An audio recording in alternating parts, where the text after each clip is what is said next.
అందరికీ నమస్కారం. SBR talks channel స్వాగతం. అనేక మంది ఎక్స్పర్ట్స్ తోటి వరుస ఇంటర్వ్యూలు మీరు చూస్తూనే ఉన్నారు. ఈరోజు మరొక ముఖ్యమైన గెస్ట్, చాలా రోజుల క్రితం వీరితో మాట్లాడిన వీడియోస్ మన ఛానల్లో ఉన్నాయి ఆల్రెడీ. సో సార్ ఏంటంటే మోడ్లెస్లో సీనియర్ ఫ్యాకల్టీ. మీకు మోడ్లెస్ ప్రారంభం నుంచి వారు ఉన్నారు. ధర్మ సార్ ఐఐటి ధన్బాద్లో ఎలక్ట్రికల్ ఇంజనీరింగ్ చేశారు. సివిల్ సర్వీసెస్ ఇంటర్వ్యూ 2 సార్లు అటెండ్ చేశారు, యూపీఎస్సి. సో సార్కి అనేక విషయాలపై ఎక్స్పీరియన్స్ ఉంది. చాలా ఇంతమంది వేరే సంస్థల్లో పనిచేశారు, దీనిలో చాలా సంవత్సరాల నుంచి పనిచేస్తున్నారు. సో చాలామందికి ఫేవరెట్ టీచర్. సో సార్ని అడిగి మనం ఈ బిట్ సెట్ సంబంధించిన ఎగ్జాము, దాని అప్రోచ్, చదవాల్సిన బుక్స్, సో బిట్స్లో చేస్తే మంచిగా సమగ్రమైన విషయాలు బిట్స్ నుంచి మనం తెలుసుకుందాం. నమస్తే సార్. నమస్తే సార్. Thank you sir. ఇలా మళ్ళీ కలుసుకున్నందుకు, మీ ఛానల్కి ఇన్వైట్ చేసినందుకు. సార్ ఇప్పుడు చాలా సంవత్సరాల నుంచి మీరు టీచింగ్లో ఉన్నారు, జేఈ అడ్వాన్స్డ్. సో ఇప్పుడు బిట్ సెట్ను మనం paper question overall bit set exam ఎట్లా అటెండ్ చేసుకోవచ్చు సార్? నార్మల్గా మనకి బిట్ సెట్ అనేది బిర్లా ఇన్స్టిట్యూట్స్ అనమాట. సో టోటల్ బిట్స్ పిలానీ అనేది main campus, but Pilani of Hyderabad campus, Pilani Goa campus, అలాగే పిలానీ దుబాయ్ క్యాంపస్, అలాగే పిలానీ ముంబై క్యాంపస్ అంటారు. But Mumbai campus only management MBA వాళ్ళకే ఉంది, బీటెక్ వాళ్ళకి లేదు. ఓన్లీ ఎంబీఏ వాళ్ళకి ఉంది, లా సైన్సెస్ వాళ్ళకి ఉంది. సో అప్రాక్సిమేట్లీ సమ్ 1000 సీట్స్ ఉంటాయి సార్, అన్ని క్యాంపస్లు కలిపి, అన్ని branches. First 1040 approximately, around 1040 seats అలా ఉంటాయి. సో ప్యాటర్న్ వచ్చేసరికి నార్మల్గా రెగ్యులర్ ఎంపీసీ ఉంటుంది, ఎంపీసీతో పాటు లాజికల్ రీజనింగ్, ఇంగ్లీష్ కూడా ఉంటుంది సార్. మొత్తం 130 క్వశ్చన్స్ ఉంటాయి. సో 130 క్వశ్చన్, ప్రతి క్వశ్చన్కి కరెక్ట్ అయితే 3 పాయింట్స్, రాంగ్ అయితే 1 పాయింట్ అనేది అవుతుంది. అటెంప్ట్ చేయకపోతే లేదు. దీంతో పాటు 130 క్వశ్చన్స్ 3 అవర్స్ ఉంటుంది. దీంతో పాటు 3 అవర్స్లో మనం 130 క్వశ్చన్స్ ఫినిష్ చేస్తే ఎక్స్ట్రాగా 12 క్వశ్చన్స్ ఇస్తారనమాట. ఎక్స్ట్రా క్వశ్చన్స్, అవి బోనస్ క్వశ్చన్స్ టైప్. ఆ 12 క్వశ్చన్స్ కూడా సేమ్ ప్యాటర్న్, +3 -1. ఆ 12 క్వశ్చన్స్ ఏంటంటే ఇప్పుడు maths, physics, chemistry along with logical reasoning ప్రతి సెక్షన్లో 4 క్వశ్చన్స్లా ఇస్తారు, 3 క్వశ్చన్స్లా ఇస్తారు. 12 క్వశ్చన్స్ ఉంటాయి, ఇంగ్లీష్ ఉండదు. సో ఈ 12 క్వశ్చన్స్ మనం 3 అవర్స్ 130 క్వశ్చన్స్ కంప్లీట్ అయిపోయిన తర్వాత కావాలనుకుంటే 12 అటెంప్ట్ చేయొచ్చు, లేదు అనుకుంటే ఆ 130 క్వశ్చన్స్ ఉండొచ్చు. బట్ వన్స్ ఈ 12 క్వశ్చన్స్లోకి ఎంటర్ అయితే మళ్ళీ మనం బ్యాక్ వెళ్ళామన్నమాట. సో ఇది దాని ఎగ్జామ్ స్ట్రక్చర్ ప్యాటర్న్.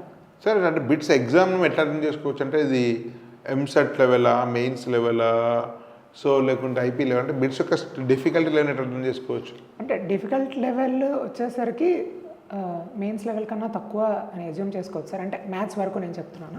అంటే ఓవరాల్గా ఎందుకంటే సేమ్ 3 అవర్స్లో మనకి మెయిన్స్లో అయితే 75 క్వశ్చన్స్ అటెంప్ట్ చేయాలి, బట్ ఇక్కడ 130 క్వశ్చన్స్ అటెంప్ట్ చేయాలంటే ఆబ్వియస్లీ డిఫికల్టీ లెవెల్ అయితే మెయిన్స్ లెవెల్లో ఉండదు, ఎంసెట్ లెవెల్ కన్నా ఎక్కువ ఉంటుంది, మెయిన్స్ లెవెల్ కన్నా తక్కువ ఉంటుంది, అలా అర్థం చేసుకోవచ్చు.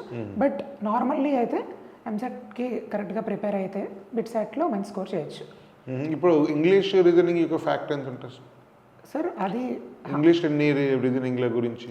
ఇంగ్లీష్ లాజికల్ రీజనింగ్ అది లాస్ట్ సార్. మామూలుగా మనం ఎంపీసీ మామూలుగా ప్రిపేర్ అయ్యి లాస్ట్ ఎగ్జామ్ బిఫోర్ మాక్ టెస్ట్లు రాసినప్పుడు ఆ పేపర్స్ ఎలా అప్రోచ్ అవ్వాలి, సెపరేట్ ప్రిపరేషన్ అవసరం ఉండదు సార్. జనరల్గా 10th లెవెల్లో English and logical reasoning mental ability చేయగలిగితే సరిపోతుంది. సెపరేట్ ప్రిపరేషన్ ఏం అవసరం లేదు. సెపరేట్ ప్రిపరేషన్ అవసరం లేదు, కానీ టైం ఫ్యాక్టర్ ఉంటుంది కాబట్టి జస్ట్ ఒక 10 పేపర్స్ సాల్వ్ చేస్తే మొత్తం సరిపోతుంది. మెయిన్లీ ఎంపీసీ ప్రకారమే మెయిన్, ఎందుకంటే 30 క్వశ్చన్స్ ఉంటాయి, కానీ దానికి సెపరేట్ మళ్ళీ మీరు టైం డివోట్ చేసి ఇప్పటి నుంచి ప్రిపేర్ అవ్వాలంటే నేను దానికి నో అంటాను. లాస్ట్ మనకి జేఈ మెయిన్స్ సెకండ్ ఫేజ్ అయిపోయిన తర్వాత ఎలాగో 2 షిఫ్ట్స్ ఉంటాయి కాబట్టి ఆ టైంలో ప్రాక్టీస్ ఎగ్జామ్స్ రాస్తారు కదా, మాక్ టెస్ట్లు. ఆ మాక్ టెస్ట్లు రాసిన పేపర్స్ ఒక 15-20 రాసిన ఆ పేపర్స్ క్వశ్చన్స్ తక్కువ టైంలో ఎలా సాల్వ్ చేయాలి, ఎక్కడ మిస్టేక్స్ అయ్యాయి అవి చెక్ చేసుకుంటే సరిపోతుంది సార్. ఇంగ్లీష్, లాజికల్ రీజనింగ్కి అంతే. సెపరేట్ ప్రిపరేషన్ అవసరం లేదు. 10th లెవెల్ క్వశ్చన్సే ఉంటాయి. నార్మల్ ఎంపీసీకి కూడా సెపరేట్ అవసరం లేదు. బిట్స్ ఎంసెట్ కంటే మెయిన్స్ ప్రిపేర్ అవుతున్న వాళ్ళకి సరిపోతుంది, సెపరేట్ అవసరం లేదు. బిట్స్ 10-15 మాక్ టెస్ట్ రాస్తే సరిపోతుంది. లాస్ట్లో ఒక 10-15 మాక్ టైం మేనేజ్మెంట్ కోసం చేస్తే సరిపోతుంది. సెపరేట్ అయితే అవసరం ఉండదు. డిఫికల్టీ లెవెల్ ఎంసెట్ కన్నా కొంచెం ఎక్కువ ఉంటుంది. సో మీ ఫ్రెండ్స్, మీరు ఐటీ మీ ఫ్రెండ్స్ చాలా మంది బిట్స్ చదివి ఉంటారు. బిట్స్ అంటే హైదరాబాద్ కానీ, గోవా కానీ, లేకుంటే పిలానీ కానీ మీరు ఎట్లా రేట్ చేస్తారు? అంటే అంటే స్టాండర్డ్స్ కానీ ప్లేస్మెంట్స్ కానీ అకాడమిక్స్ కానీ క్యాంపస్ లైఫ్ కానీ ఓవరాల్ ఇన్స్టిట్యూషన్ ఎట్లా రేట్ చేస్తారు? అంటే బిట్స్ పిలాని క్యాంపస్ వరకు అయితే ఐఐటీస్కి ఈక్వల్గానే రేట్ చేస్తాం. పిలాని క్యాంపస్కి అయితే ఐఐటీస్కి ఈక్వల్గానే, అంటే వాళ్ళ స్టార్టప్ సిస్టమ్ కానీ, వాళ్ళ ఇంక్యుబేషన్ సిస్టమ్ కానీ, వాళ్ళ నాలెడ్జ్ సెంటర్ కానీ, వాళ్ళ కల్చర్ కానీ అసలు ఐఐటీస్కి తక్కువేం కాదు. సో ఇంకొంతమందికి ఏంటంటే ఐఐటీస్లో నార్మల్గా కొంచెం లోవర్ బ్రాంచెస్ వచ్చాయి అన్నీ, కానీ బిట్స్లో మంచి బ్రాంచ్ వచ్చిందంటే నేనేం సజెస్ట్ చేస్తానంటే బిట్సే సజెస్ట్ చేస్తాను. ఫర్ ఎగ్జాంపుల్ మాధవ్ సిద్దిపేట అబ్బాయికి సేమ్ బిట్స్ హైదరాబాద్ సిఎస్సి వచ్చింది, అలాగే ధన్బాద్ నార్మల్ బ్రాంచ్ వచ్చింది. సో ఐ సజెస్టెడ్, ఎందుకంటే they are evolving, they are putting so much అంటే వాళ్ళు R&Dలోకి కానీ, నాలెడ్జ్ సెంటర్స్లో కానీ, స్టార్టప్ దీంట్లో కానీ, ఎంటర్ప్రినర్షిప్స్ ప్రమోట్ చేయడంలో కానీ చాలా ఫండింగ్ చేస్తున్నారు. అలాగే ప్లేస్మెంట్స్లో కూడా మినిమం కంపెనీస్ కూడా కట్ ఆఫ్స్ పెడుతున్నారు. ఇంత అమౌంట్ అంటే ఇంత ప్యాకేజెస్ కంటే ఎక్కువ ఇస్తేనే మీరు వచ్చి ప్లేస్మెంట్స్లో ఎన్రోల్ అవ్వండి అని కూడా చెప్తున్నారు అనమాట. సో దానివల్ల ఏంటంటే దీనికి ఇంపార్టెన్స్ పెరిగింది రీసెంట్ ఇయర్స్లో. సో ఇప్పుడు బిట్స్ చాలా కాస్ట్లీ కదా, అంటే 30 లక్షలు అవుతుంది. మీకు ఇంత వర్త్ పెట్టి చదవడము ఒకటి, మరి అంత డబ్బు లేని వాళ్ళకు, అంత ఫీ కట్టలేని వాళ్ళ పరిస్థితి ఏంటి బిట్స్ సంబంధించి? ఓకే, యాక్చువల్గా లైక్ బిట్స్ క్యాంపస్లో స్కాలర్షిప్స్ ఫెసిలిటీస్ ఉంటాయి సార్. అంటే ఇప్పుడు జనరల్గా టాప్ 1% స్టూడెంట్స్కి 100% ట్యూషన్ ఫీజు వేవర్ ఉంది టాప్ 1% స్టూడెంట్స్కి. అలాగే మినిమం టాప్ 12% స్టూడెంట్స్ వరకు 25% ట్యూషన్ ఫీజు వేవర్ ఉంది. సో ఆ ఫీజు అమౌంట్ అనేది తగ్గుతుంది. అట్ ద సేమ్ టైం క్యాంపస్లో స్టూడెంట్ లోన్ ఫెసిలిటీస్ ఉంటాయి సార్. స్టూడెంట్ లోన్ ఫెసిలిటీస్ వాళ్ళు 30 lakhs వరకు స్టూడెంట్ లోన్ ఫెసిలిటీస్ కూడా ఇస్తారు, ఆల్ 4 years కలిపి. ఇంకొకటి ఏంటంటే ఈ 4 years మీకు ఇంట్రెస్ట్ కూడా వేవర్ ఉంటుంది, ఇంట్రెస్ట్ వేవర్ కూడా ఉంటుంది. ఇఫ్ యూఆర్ ఫైనాన్షియల్గా పూర్ ఉన్న వాళ్ళకి ఇంట్రెస్ట్ వేవర్ కూడా ఉంటుంది. 4 years తర్వాత 6 months 4.5 years తర్వాత స్టూడెంట్ జాబ్ వచ్చిన తర్వాత స్టూడెంట్ పే చేసుకోవచ్చు. సో అలాంటి ఫెసిలిటీస్ కూడా ఉంటాయి పూర్ స్టూడెంట్స్కి. సో అదైతే ఏం ప్రాబ్లం ఉండదు సార్. అంటే ఫీజెస్ గురించి అయితే అంత ఆలోచించాల్సిన అవసరం లేదు. మీకు పెట్టిన అమౌంట్ ఒక 4-5 yearsలో రిటర్న్ కూడా అయిపోతుంది. ఐ మీన్ మీకు అంత ప్యాకేజెస్ కూడా వాళ్ళు ఎష్యూర్ చేసేలాగా ఉంటాయి అక్కడ సిస్టమ్స్. సో ఇప్పుడు కోర్ బ్రాంచెస్లో కూడా బిట్స్ చదవచ్చు అంటారా? ఇప్పుడు mechanical, civil, yes sir, chemical ఏముంటాయి ఆపర్చునిటీస్ వాళ్ళకు? Sir same sir. ఇప్పుడు కోర్, ఇప్పుడు ఫర్ ఎగ్జాంపుల్ మీరు మెకానికల్ తీసుకుంటే జనరల్గా ఐఐటీస్లో ఎలాగైతే కోర్ కంపెనీస్ ప్లేస్మెంట్స్ ఉంటాయో సేమ్ బిట్స్లో కూడా సేమ్ కోర్ కంపెనీస్ ప్లేస్మెంట్స్ ఉంటాయి. అంటే మెకానికల్ తీసుకొని నేను సిఎస్సి అనుకుంటే స్టూడెంట్ ఇంట్రెస్ట్ బట్టి సిఎస్సి కంపెనీస్కి కూర్చుంటా అంటే సిఎస్సి కంపెనీస్ కూర్చోవచ్చు. బట్ కోర్ కంపెనీస్ కూడా ఉంటాయి సార్. కోర్ కంపెనీస్ కూడా వచ్చి సేమ్ సిమిలర్ ఐఐటీ లెవెల్లో ఎలాగైతే ఉంటుందో సిమిలర్గా అదే ఉంటుంది. ప్యాకేజెస్ కానీ కంపెనీస్, కోర్ కంపెనీస్ వచ్చి మెకానికల్ ఆపర్చునిటీస్ ఇవ్వడం కానీ, ఐ మీన్ సిఏఎల్ వస్తుంది, ఓఎన్జీసీ వాళ్ళు వస్తున్నారు, ఐఓసీఎల్ కూడా గేట్ ద్వారా కొంతమంది తీసుకుంటున్నారు, ప్లేస్మెంట్స్ కూడా వచ్చి కొంతమంది తీసుకుంటున్నారు. సో ఇప్పుడు బిట్స్లో సుమారు ఎన్ని మార్క్స్ వస్తే బెటర్, ఏది వస్తుంది ఏమన్నా అంచనా? అది బ్రాంచ్ వైజ్ డిపెండ్ అవుతుంది సార్. ఫర్ ఎగ్జాంపుల్ మనకి ఇప్పుడు సిఎస్సి బిట్స్ పిలానీలోనే కావాలంటే 390 మార్క్స్కి నేను 130 questions అనుకున్నాం కదా, 130 questions ఇంటూ 390 మార్క్స్. 390 మార్క్స్కి మనకి అప్రాక్సిమేట్గా 330 మార్క్స్ వరకు రావాల్సి వస్తుంది బిట్స్ పిలానీ సిఎస్సి రావాలంటే. అలా పిలానీ సిఎస్సి అంటే 330 వరకు, అంటే లాస్ట్ ఇయర్ కట్ ఆఫ్ 327 అప్రాక్సిమేట్గా ఉంది. బట్ 330 వరకు మళ్ళీ అంటే పెరగచ్చు. అదే బిట్స్ హైదరాబాద్ అనుకుంటే 300 వరకు కూడా వస్తుంది. బిట్స్ గోవా కూడా సేమ్ 300 వరకు బిట్స్ గోవా సిఎస్సి వస్తుంది. But last year mathematics and computing branch కూడా ఇంట్రడ్యూస్ చేశారు, బీఈ. సో దానికి కూడా అప్రాక్సిమేట్గా అదే 298, 300 కట్ ఆఫ్స్లోనే ఉన్నాయి. Last I mean 60 seats all 3 క్యాంపసెస్లో పెట్టారు అనమాట. So mathematics and computing CSC కూడా ఆల్మోస్ట్ లాస్ట్ ఇయర్ పెట్టినా కూడా దానికి కూడా డిమాండ్ ఎక్కువ ఉంది.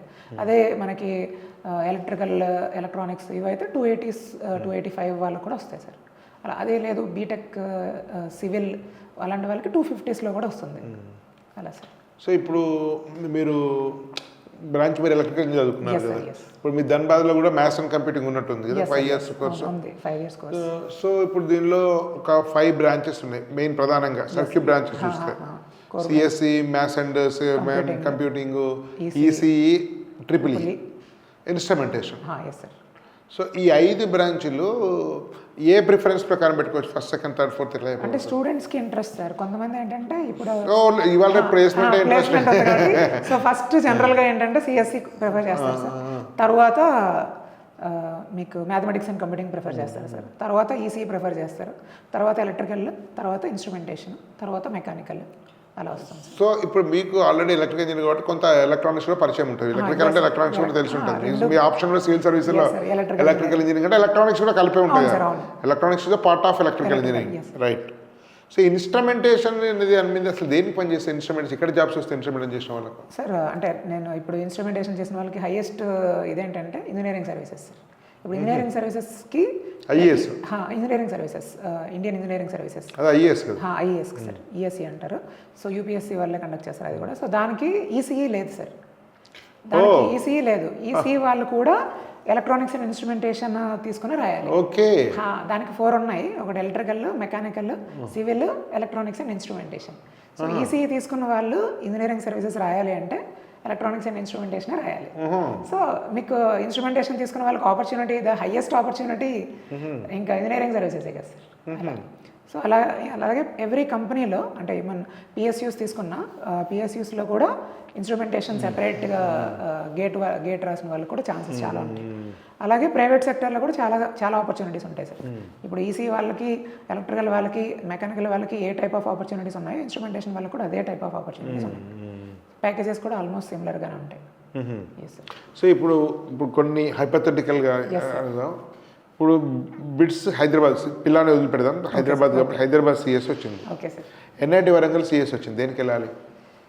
వాళ్ళు పే చేయగలము అనుకుంటే బిట్స్ సిఎస్సికి వెళ్ళడమే బెటర్ సార్.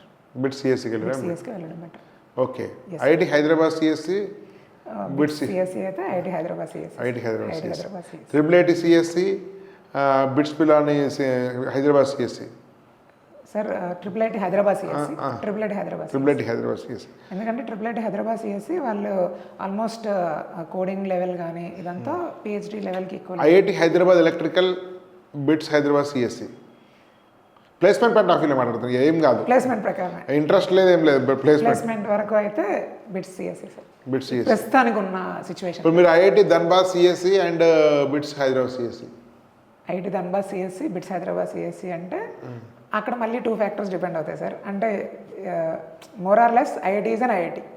సో అక్కడ మీకు అనుకున్న బ్రాంచ్ వస్తే ఐఐటి ఓల్డ్ ఐఐటీస్లో సిఎస్సి వస్తే తీసుకోవడం బెటర్. ధన్బాద్ అంటున్నా, ధన్బాద్ కూడా ఓల్డ్ 2 టైర్ అన్నట్టే.